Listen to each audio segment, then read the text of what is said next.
조기 대선 가능성이 거론되는 게 정치권 현실입니다. 사실상 대선 출마 선언한 분이죠. 오늘 생생 인터뷰 개혁신당 이준석 의원과 함께합니다. 이준석 의원님 안녕하세요. 네, 안녕하세요. 네, 먼저 그 참혹한 사건부터 좀 얘기하고 넘어가야 될 것 같습니다. 어제 대전에서 그 1학년 초등학생이 학교에서 때 숨졌는데요. 이런 참혹한 사건 되풀이되지 않을 수 있는 대책 있을까요? 아무래도 이게 학교 안에서 이루어진 상황이고 또 교사에 의해서 이루어지는 상황이라고 지금 나오고 있기 때문에 충격이 더 큰 것 같습니다. 그런데 학교 내에서 이제 아이들을 보호하기 위해서 여러 가지 조치들이 되어 있지만은 이것만 하더라도 선생님이 이렇게 아이를 특별한 교실에 데려가서 이런 일 발생했을 때는 취약한데 사실 이거는 감시를 강화하고 이렇게 하기에는 너무나도 이례적인 상황입니다. 그래서 저는 이 선생님들이 이게 일부 아주 선생님들의 이런 일탈 행동으로 볼 수밖에 없지만은 글쎄요, 이분이 막 진짜 우울증을 앓고 있었다 이런 게 사실이라고 한다면은 그런 부분에 대한 진단을 좀 강화하는 것이 중요하지 않을까 생각합니다. 네, 유가족이 경찰 조사 이후에 제2의 피해자가 나오지 않도록 철저한 대책 당부했으니까요. 이 부분에 있어서 어떤 대책 내놓는지 저희도 살펴보겠습니다. 예. 그리고 이제 본론으로 좀 넘어가서 사실 좌도 우도 아닌 앞으로 가겠다. 하시면서 사실상 출마 선언하셨습니다. 이 대선 출마 첫 주자로서 출사표 비전부터 말씀해 주시죠. 우선 이제 대한민국은 국제사회에서 위상이 좀 달라진 나라입니다. 그런데 검사나 변호사 출신 법조인들처럼 서로 감옥 보내려고 그리고 서로 방탄하려는 사람들이 대통령이 되려고 하면서 국민들에게 백해무익한 정치가 계속되고 있는데 이런 걸 벗어나서 국제적으로 좀 감각이 있고 무엇보다 과학기술과 최신 트렌드에 대한 이해를 갖춘 젊은 세대가 사회 전면에 나서야 되고 그래서 제가 흘러간 시대의 막내가 아니라 이런 새로운 시대의 선도자로서 역할을 할 수 있다. 저는 확실합니다. 네, 그렇군요. 새로운 시대를 좀 강조하고 계신데요.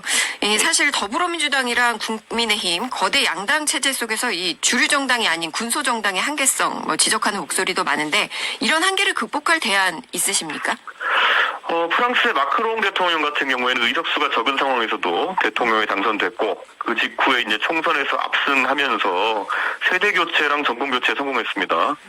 제가 대선이 되면은 아주 강력한 세대 교체와 함께 정계 개편이 일어날 수밖에 없습니다. 그래서 정부부터 국회까지 싹 국민들이 바라는 방향으로 갈아엎을 수 있다고 저는 확신합니다. 네, 정계 개편을 언급하셨는데요. 이 방향이 있다면 어떤 부분을 언급하시는 겁니까? 아무래도 지금 국민의힘이나 아니면은 민주당 같이 그 두 개의 옵션이 존재하는 상황에서는 온건 보수 또 그리고 온건 진보 중도적인 성향의 사람들이 어쩔 수 없이 한쪽을 택해서 속해 있는 경우가 있습니다. 그런데 그분들 중에 저랑 또 친하고 또 저와 대화를 많이 해보면은 확실히 다른 생각들을 가지고 있는 분들이 있습니다. 그런 가운데 지점에 있는 분들이 결을 맞춰서 움직일 수 있는 공간을 만들어야 된다 그런 생각하고 있습니다. 그렇게 되면 또 다른 정당을 창설할 가능성이 있는 겁니까? 아니면 개혁신당을 중심으로? 개혁신당을 플랫폼으로 해가지고 더 많은 사람이 함께 할 수 있는 공간이 필요하다 그런 생각을 하고 있습니다. 더 많은 공간이 필요하다 이거 보시는 거군요. 예. 여당 역할을 하기 위해 가지고는 훨씬 많은 사람들이 들어올 수 있는 공간이 필요하다 이렇게 확신합니다. 그렇다면 이 충청권에서 좀 이 논의를 함께 이어가고 있는 정치인들과 세력들 있습니까?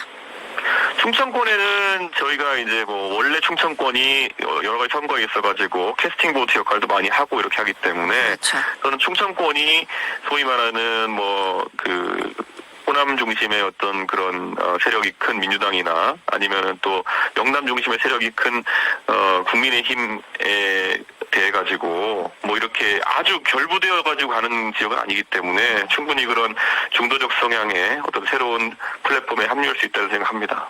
그렇군요. 그렇다면 이 말씀은 이 충청권의 정치인들과 연대해서 또 다른 더 넓은 판을 만들 수 있다 이렇게 해석이 되는 거네요?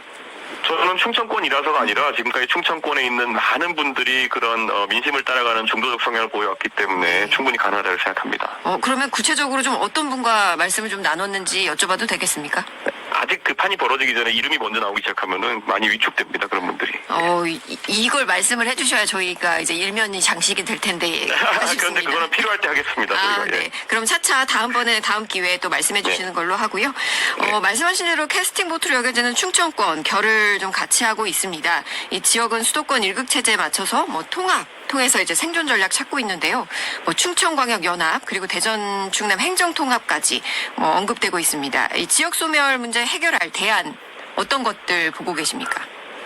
제가 경기도 남부 지역 동탄의 국회의원입니다. 그리고 충청도는 이미 수도권 전철 1호선이 닿는 천안, 아산 같은 곳들은 뭐 GTX 연계 문제까지 검토되면서 수도권과 연계가 매우 강해질 수 있다 보고 그런 부분은 또 확실히 발전시키도록 하겠습니다. 그리고 대전과 청주를 중심으로 해서 이제 충청권 광역철도 또는 이걸 확장한 CTX 이야기가 나오고 있는데 네. 대구 경북이 최근에 대경선 광역철도가 생기면서 지역 간 연계나 통합이 진짜 가속화되고 있거든요. 마찬가지 효과를 기대하고 저도 그 방향성을 지지하고 있습니다. 네, 그렇군요. 그리고 또 세종시, 저희 지역에 세종시가 있습니다. 국회 세종이사당 대통령 제2집무실 건설 추진 중인데요. 뭐 이 지역 일각에서 세종을 좀 행정수도로 명문화하는 개헌 추진하자는 목소리도 높습니다. 이에 대한 견해 말씀해 주시죠. 제가 최근에 우원식 국회의장님을 모시고 브라질 출장을 다녀왔는데요. 1960년에 브라질의 행정수도 브라질리아가 잘 정착된 것처럼 세종시도 이제 의사당과 대통령 집무실 설치까지만 되면 행정중심 복합도시로서의 위상이 한층 강화될 거로 보이고요. 그 윤석열 대통령의 용산 대통령실이 이제 불통의 상징이었기 때문에 다음 정권에서 청와대를 다시 이용하자는 이야기랑 이참에 세종을 옮기자는 이야기가 나올 텐데 네. 청와대는 지난 3년 동안 개방을 했기 때문에 보안상의 문제가 상당히 있을 수 있다는 얘기가 있습니다. 그래서 네. 일시적으로 다른 공간을 활용한 뒤에 세종시에 대통령 집무실이 설치되는 대로 이전을 검토할 수 있다고 저는 보고 있고요. 이 말레이시아 같은 나라는 수도가 쿠알라룸푸르인데 행정수도인 푸트라자야를 동시에 운영하고 있는 것처럼 대한민국도 비슷하게 서울과 세종시의 병립이 가능하다라고 저는 생각합니다. 오, 그렇다면 세종을 행정수도로 명문화하는 개헌 가능하다는 말씀이십니까? 저는 병립 가능한 형태라고 봅니다. 예전에는 이제 서울을 완전 들어서 세종으로 옮겨야 된다는 것에서 관습헌법적으로 안 된다 이렇게 얘기가 나왔었는데요. 네. 다른 나라의 사례들도 쌓여 있고 그렇기 때문에 뭐 당연히 수도로서의 서울과 행정수도로서의 세종시의 병립이 가능하다고 저는 생각합니다. 네. 그리고 또 이 외에 여야 모두 그 정치권이 개헌 카드를 조금 만지작거리고 있는 모양새입니다. 뭐 이재명 대표의 생각이 좀 달라 보이긴 하는데요. 개헌 시기와 방향은 어떻게 가야 한다고 보십니까? 개헌은 이미 87년 체제가 수명을 다했기 때문에 꼭 필요한데 원래 개헌은 권력을 가진 사람이 이걸 나눠주는 방향으로 진행돼야 국민들이 진정성이 있다 볼 건데 지금 국민의힘 쪽에서 얘기가 자꾸 나오는데 국민의힘이 주도하면 이게 궁지에 몰려서 개헌하자는 거냐 이런 식으로 인식할 가능성이 큽니다. 그래서 누가 당선되든지 간에 당선 이후에 개헌을 적극 추진한다는 약속 정도를 모두 하는 게 좋을 것 같습니다. 네. 그렇다면 이제 뭐 사실상 대선 출마 선언하셨으니까 개헌 네. 카드를 내걸고 할 수 있다 이렇게 이해해도 됩니까?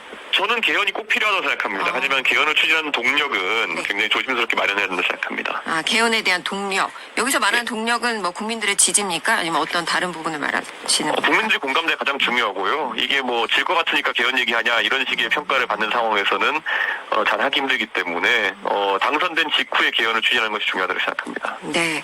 그리고 뭐 탄핵 정국이 아직 진행되고 있습니다만 조기 대선을 네. 가정한다면 예. 그 여야 잠룡 가운데 가장 유력한 후보 꼽으신다면 누구를 보고 계십니까? 뭐 민주당에서는 이재명 대표가 경쟁자들의 공간을 사실상 다 없애버렸기 때문에 후보가 되실 것이 유력해 보이고요. 예. 국민의힘에서는 한동훈 전 대표를 제외하고는 저랑 다 사적으로 모두 우호적인 관계로 인간적 소통하면서 지내고 있거든요. 그래서 제가 국민의힘 후보들 간의 우열을 좀 평가하는 건 실제 영향 줄 수 있어가지고 좀 조심스럽습니다. 네. 여기서 한동훈 대표를 제외하셨는데요. 예. 네, 그 이유 여쭤봐도 됩니까?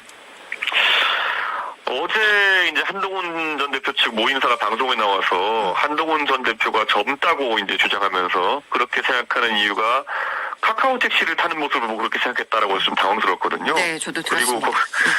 그리고 거기에 사족처럼 덧붙이기를 이준석은 이런 거 못한다라는 말을 붙이셨거든요. 그래서 인위적인 젊음을 이야기하기 위해 가지고 그런 억지를 쓸 필요는 좀 없을 것 같고 굳이 말하면 수도권에서 대부분의 젊은 사람들은 대중교통을 이용하고 있습니다. 지하철이나 버스를 타고 출퇴근하고 있고 저는 카카오 택시를 타는 수준이 아니라 이미 2018년에 제가 택시 기사를 2달 동안 하면서 카카오 택시를 운행해 본 경험이 있는 사람입니다. 그러니까 이게 53시 된 분이 젊은 이런 티를 내려다 보니까 뭐 제가 의식이 돼서 그렇겠지만은 좀 상대를 잘못 고른 것 같습니다. 그래서 이런 움직임이 좀 안타깝습니다. 예. 이전에 그 의원님께서 지하철 타고 이렇게 예. 통근하시면서 이렇게 잠이 든 모습이 언론에 공개되기도 했잖아요. 그래서 뭐 예, 예. 지하철을 타고 다니는 것은 일상이고 나는 카카오 예. 택시도 몰아본 적이 있다. 뭐 이런 말씀이신 거군요. 아니, 그리고 젊다면은 좀 다른 좀 개혁적인 모습을 보여야 되는 거지, 이런 걸 지금 광고 아이템으로 쓰는 거는 이게 너무 좀 티납니다. 그리고 또 어찌 보면 한동훈 네. 전 대표의 경우 이제 세대 교체론을 띄우고 있는데 이것이 네. 어쨌든 이 의원님과 좀 겹치는 부분이 있지 않나 싶어서 이런 부분들이 나오는 것 같은데 이런 움직임, 뭐 한동훈 전 대표의 움직임은 좀 어떻게 그러면 판단하고 계신 겁니까? 그러니까 지금 젊은 세대가 캐스팅 보트가 되었고 2030 세대가 상당히 그 표심이 중요하게 되어가는 상황인데 2030 세대가 한동훈 대표를 봤을 때는 아버지 뻘입니다. 53세면은. 그렇기 때문에 저는 그 격차가 상당히 느껴지기 때문에 저랑 같은 공간에서 뭐 경쟁한다거나 아니면 협력하는 상황은 아니다 이렇게 보고, 저는 한동훈 대표가 자꾸 위에 정치판에 60대 70대 이런 분들을 보다가 본인이 53세라 가지고 이제 젊다고 이제 계속 광고하시는지 모르겠지만은, 예전에 한동훈 전 대표가 정치를 하시면서 처음 하셨던 말이 뭐냐면은 여의도 문법으로 얘기하지 않겠다 이렇게 얘기했거든요. 그렇죠. 그런데 53세가 젊다고 생각하는 게 바로 여의도만의 문법입니다. 그러니까 53세면 제가 나이가 들었다 이런 얘기를 하는 게 아니라요. 이제 사회적으로 허리에 해당하는 아주 중투적인 세대입니다. 그렇기 때문에 내가 아주 이제 원숙기에 접어들었다 이런 걸 광고하는 게 오히려 맞는데, 지금 오히려 그 젊음을 강조하려고 하시니까 자꾸 이런 엇박자가 나고 있는 게 아닌가 그런 생각합니다. 네. 그리고 뭐 야당에서는 유력한 후보로 이제 이재명 대표 꼽으셨습니다. 그렇기 때문에 네. 그 어제 국회 교섭단체 대표 연설 그 잘사니즘을 비전으로 제시했는데요. 이 부분에 대해서는 좀 어떻게 평가하십니까? 뭐 이재명 대표가 실용적인 측면을 강화하고 또 소위 우클릭 전략을 하고 하시려고 하는 것은 뭐 나쁜 방향은 아니라 생각합니다. 그런데 이재명 대표가 좀 다급한 측면이 있는 것 같은 게, 조기 대선이 오다 보니까 빨리 전환해야 된다고 생각해서 그런지는 모르겠지만 본인의 정책적 스탠스에서 이 대중적 거부감이 있다고 생각하는 것들을 막 버리고 있거든요. 근데 솔직히 말하면은 기본소득 시리즈나 아니면 돈 퍼주기, 뭐 친중, 친노적 스탠스 이런 거 버리면은 민주당과 이재명 대표에 남는 것이 그렇게 많지 않을 것 같은데, 저러다가 이제 너무 그 국민의힘과 가까워지시는 거 아닌가. 그래서 국민의힘 후보랑 단일화하시려고 하는 게 아닐까 좀 걱정됩니다, 솔직히. 그리고 또 구체적으로 좀 살펴보면 30조 원 네. 이상 추경을 얘기했습니다. 근데 지금 상황에서 사실 민생이 너무 어렵기 때문에 추경은 해야 되는 거 아니냐라는 뭐 의견들도 나오는데, 이 부분은 의원님 어떻게 좀 생각하세요?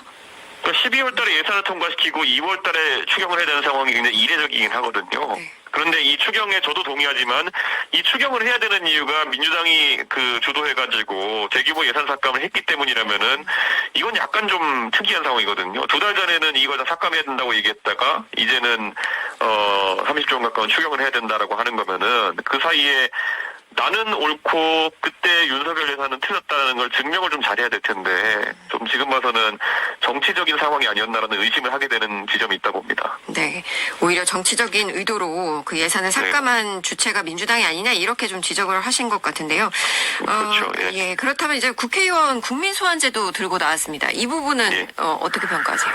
국민소환제의 취지에는 많은 분들이 공감할 거고요. 여기서 국민소환제가 예를 들어 소환 요건을 몇 %로 정하느냐 이런 디테일이 굉장히 중요합니다. 그런데 예를 들어 지금 기초단체장은 10%의 주민들의 서명을 받으면 소환이 되거든요. 예.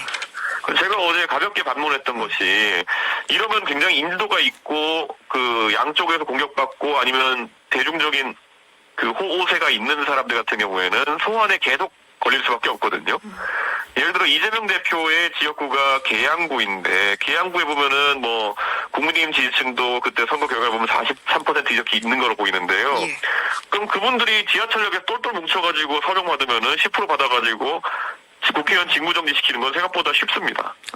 그렇기 때문에 저는 오히려 이재명 대표 같이 TV에 자주 나오시고 선명한 그런 어떤 그 호불호가 있으신 분들 같은 경우에는 임기 내내 주민소환에 시달릴 거다. 그래서 직무가 계속 정지되실 거다 이런 생각을 합니다.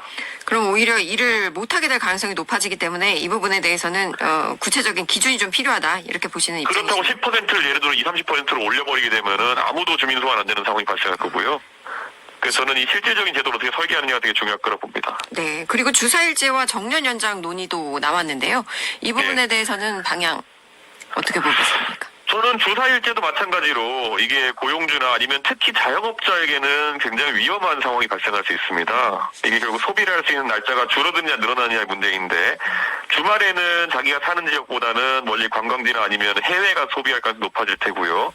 그러면 주중에 이제 5일 동안 장사하시던 분들이 주 4일 장사해가지고 그걸 벌어야 되는 상황이다. 저희가 예를 들어 회사 주변에 뭐 식당 하시는 분이라면은 5일치 장사하시던 걸 4일치 장사해야 되는 것이고, 그러면 그만큼 물가를 올리든지, 아니면 뭐 단가를 올리든지 이렇게 해야 되는 건데, 저는 뭐 그런 게 경제에 미치는 파급 효과가 좀 클 것이다 이렇게 생각하고요. 하지만 검토해볼 수 있는 주제라는 생각을 합니다. 네, 그렇군요. 그리고 이제 뭐 개혁신당 내부 얘기를 좀 여쭤봐야 될 것 같습니다. 대선 레이스에 장애가 된다, 뭐 이런 지적들 많은데요. 좀 해결 방안 있으십니까? 근데 개혁신당에서 허은하 전 대표랑 최고위원 한 분 제외하고는 개혁신당의 모든 인사가 지금 일치단결해서 다가오는 조기 대선을 준비하고 있습니다. 언론에서 보신 분들도 있겠지만 뭐 이제 와가지고 도장을 안 준다든가 통장을 안 준다든가 하는 거는 그냥 그분이 선택하는 좀 황당한 방법이고, 어차피 은행 가서 저희가 새로 등록하면 다 됩니다. 저희가 이제 법적으로 다 인정받았기 때문에. 그 최근 며칠간 그런 좀 안타까운 모습을 보면서 애초에 이 사태가 어떤 이유에서 어떤 맥락에서 어떤 사람들에 의해서 벌어졌는지 이제 국민들이 좀 이해를 하시는 것 같아요. 그래서 저희 개혁신당 입장에서는 국민들께 송구스럽지만은 이해라도 바로잡고 앞으로 나가겠다는 의지를 보이겠습니다. 네. 그러면 이 맥락이 같이 이어서 뭐 정계 개편 그리고 또 다른 판을 만들겠다라는 것과 좀 연계가 되는 얘기일까요? 저희가 대통령 선거 전에 저희가 어떤 정계 개편을 시도하고 이러는 건 굉장히 좀 위험하다라는 생각을 합니다. 저희가 여당이 되면은 그때 국정을 운영하기 위해서 좀 더 넓은 그 공간을 열어버려야 된다 이런 취지지, 저는 지금 선거 앞두고 정계 개편에 저희가 휘말릴 필요는 없을 것 같습니다. 그렇군요. 그리고 또 이 개혁신당의 내용 여파로 지금 뭐 정치권 일각에서는 혐오 정치, 갈라치기 전략이라는 비판도 나오고 있는데요. 이 얘기를 한 1분 정도 남았습니다. 좀 마지막으로 하시고 싶은 말씀과 같이 설명 좀 부탁드리죠. 지금까지 제가 했던 이야기들에 대해서 항상 좀 반대하는 분들이 갈라치기, 혐오 이런 얘기를 하시는 분들이 있는데요. 그런데 혐오나 갈라치기라고 하는 것은 아주 구체적인 제가 했다는 것이 나와야 되는데, 예를 들어서 제가 노인 무임승차에 대해 가지고 이건 이제 재조정이 필요하다 한 것이 노인 갈라치기다 이런 식으로 주장하는 분들도 있는데, 아니 그런 식으로 나올 거면 정책은 아무것도 못 합니다. 지금 이미 수도권 지역에서는 노인 무임승차 같은 것 때문에 지금 지하철 요금이 뭐 인상되어야 되고, 그리고 지하철 부채가 감당할 수 없는 수준까지 올라갔다 이런 지적도 나오는 상황인데, 정책적으로 이런 걸 다룰 때마다 항상 특정 계층, 특정 뭐 성별 이런 얘기하면서 못하게 하면은 결국 정치를 하지 말라는 것과 비슷하거든요. 저는 거기다 여성 갈라치기, 여성 혐오 이런 거는 실제 구체적으로 뭘 했다는지도 지적을 못해요. 그냥 느낌적으로 그런 것 같다 이런 얘기인데, 저는 이런 비판이나 아니면 이런 뭐 글쎄요, 저는 이야기에 굴하지 않고 제가 정책적으로 할 일은 해나가는 그런 정치를 하겠습니다. 네, 오늘 말씀 여기까지 듣겠습니다. 감사합니다. 네, 감사합니다. 지금까지 개혁신당 이준석 의원과 말씀 나눴습니다. KBS 대전 생생뉴스 여기서 마칩니다. 오늘도 함께 해주셔서 감사합니다.